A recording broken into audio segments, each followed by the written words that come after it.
from the Scottish Unemployed Workers Network, and more importantly in Dundee, Stoby for aye, the inestimable Tony Cox.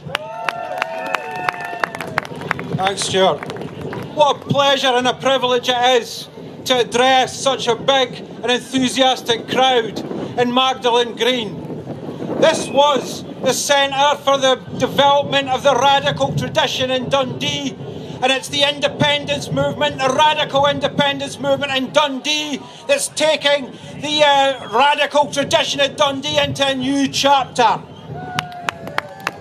Let's not forget that this was where the Labour movement was actually formed in Scotland, and this was the deathbed of red Toryism. This is not the Yes City of Scotland, this is the Red Yes City of Scotland. Yeah. I voted for the independence and I moved away from Labour because Labour moved away from me, and that was the case with thousands of people in Dundee. They used to weigh the Labour vote in Dundee, and now you can't find a Labour member for love nor money in this city. Working class Dundee voted for independence. On September the 18th, the world heard Ori Dundee's roar, and the next time we have an independence referendum, that roar will be redoubled. Yeah! The way that we fight this independence campaign is not in the TV studios, it's not in the radio studios, it's not in the hallowed halls of Westminster, but it's by taking our campaign onto the streets and into the schemes, every single scheme in Scotland. And when we say where are the votes going to come from in order to push us over that line, I say yes, go to the not soft nose, but there's another area. We've got to deepen the votes in the schemes.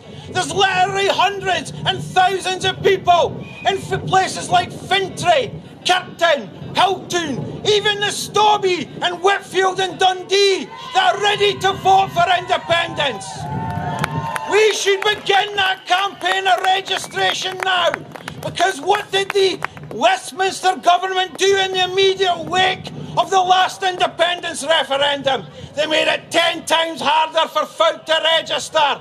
And we've got to get into the schemes and make sure that people have the opportunity to register. Because if we cast our minds back to 2014, people were queuing up round the blocks in every single scheme in this city in order to register to vote yes. And let's be clear about this. They weren't voting yes just to see a change of colour in the flag. They wanted a massive change in Scotland. They want a massive change in Dundee.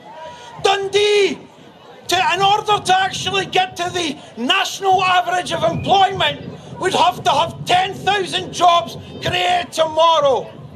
We have a massive problem. We've been deindustrialised back into the Stone Age. Places like Leningrad, Stalingrad, Moscow, they were only under siege for 3 or 4 years at the hands of the Nazis. We have been under siege for 40 years from successive Tory governments, both red and blue. And we want an end to it. So when we say we want independence, we have got to understand that you cannot have independence without financial and social security. People in this city are absolutely struggling. There's very few jobs available for them. What we have now is a situation where Dundee is overtaking Glasgow as the drugs death capital of Europe. I don't want those figures to last for very long. And the only hope in the short term to turn that situation around is Scottish independence. We can become the threat of a good example to those wasted Westminster elites who promise us nothing but an empire and a union of dust and ashes. Away with the dust and ashes. We want a future where social security means that, where people do not fear the prospect of unemployment or illness or disability or then left in the gutter. Yeah. We've been fighting for 5 years on the welfare reform issue. And I say this, universal credit is the attempt to try and create the whole of society as a gulag. Yeah. That's the reality of it. Yeah. And if we need an issue, just one issue, in order to slam down the throat of the Westminster elites and actually underline to them how fundamentally irresponsible and selfish they are, is their record in treating them as vulnerable people in Scotland we contempt. Yeah. And I put a challenge to the independence movement.